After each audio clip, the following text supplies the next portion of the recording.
يوسف عاقل غير توما تبلاو فيه. يوسف بالليلي يمارس فيه هوايته المعتادة، وهي تمسخير بالأندية ويساوم في هذا بهذا، ومن بعد يشوف مخروجه ومن بعد يطلب السماح. المهم يحب يدير العيب. سبحان الله، يوسف لو كان جات عنده درة احتراف، ولو كان جا عنده ماناجر اللي رايح عليه، انا من داك نحس باباه هو وليدو. من داك نحس يوسف عاقل على باباه. ماناجر تاعو ما درناش، ويوسف ما درناش في كعقلية احترافية. دارها مع القطريين، دارها مع السعوديين، دارها مع في فرنسا في الكلوب الاول في الكلوب دوزيام. يوسف راك كبير 35 سنه، ما حبيش تحشم، مازالك دير في هاد الصوالح.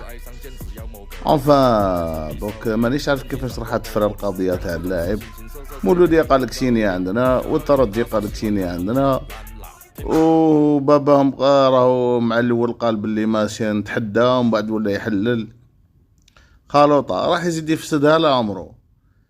يوسف ما حبيتش تنضعر، ما حبيتش تتعلم من اخطاء الماضي. انت انسان اللي ضيعت على نفسك اون جروند كارير، كما قال رياض محرز مع ريو فيردينون. قال لهم تكنيكمون بالليل خير مني، بصح في راسو ما كاش. لاعب هاوي للاسف.